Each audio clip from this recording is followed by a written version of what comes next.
നമസ്കാരം. റാഫ്റ്റർ ഫുട്ബോളിലേക്ക് ഏവർക്കും സ്വാഗതം. ലലീഗയിലെ റയൽ മാഡ്രിഡിന് തുടരെ മൂന്നാം സമനില. ഫലവും FC ബാഴ്സലോണ ഒന്നാം സ്ഥാനം ഉറപ്പാക്കിയിരിക്കുന്നു. ജിറോണയാണ് ഇത്തവണ റയലിനെ സമനിലയിൽ പിടിച്ചിരിക്കുന്നത്. ഇതിനു മുമ്പത്തെ മത്സരങ്ങൾ നോക്കുക. 2-2 സമനില എൽച്ചയുമായിട്ട്, റയോ വയക്കാനോയുമായിട്ട് ഗോൾ രഹിത സമനില. ഇതാ തുടർച്ചയായ മൂന്നാമത്തെ ലാലിഗ മത്സരം വിജയിച്ചു കയറാനാവാതെ റയല് മടങ്ങി കയറിയിരിക്കുന്നു.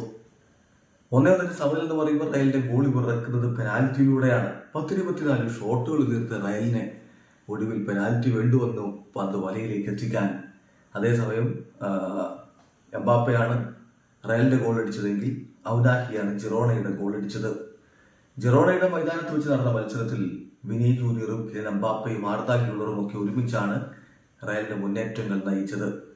തുടരെ നീക്കങ്ങൾ ഉണ്ടാക്കുന്നു, പക്ഷേ റയലിന് ഗോളടിക്കാൻ പറ്റുന്നില്ല. എന്ന 45-ാമത്തെ മിനിറ്റിൽ ഔനാഹിയിലൂടെ ജിറോണ മുന്നിലെത്തി. ഒടുവിൽ രണ്ടാം പകുതിയിൽ റയലിന് അനുകൂലമായിട്ട് പെനാൽറ്റി ലഭിക്കുന്നു. 67-ാമത്തെ മിനിറ്റിൽ കിലിയൻ എംബാപ്പെ ആ പന്ത് വലയിലേക്ക് എത്തിച്ചുകൊണ്ട് മത്സരം സമനിലയിലേക്ക് എത്തിച്ചു. പിന്നീട് വിജയ ഗോൾ കണ്ടെത്താൻ പരിശ്രമിച്ചെങ്കിലും അത് സാധിച്ചില്ല.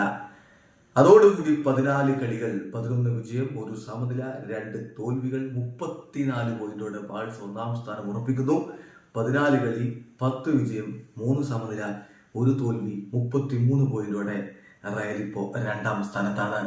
ഏതായാലും സാബി അലോൺസോ കളിക്ക് ശേഷം പറഞ്ഞത്, സീസൺ ഒരുപാട് ലോങ് ആണ്, ഈ സമനില ഒരു പ്രശ്നമല്ല, ഇനിയും കാര്യങ്ങൾ മാറി മറിയും.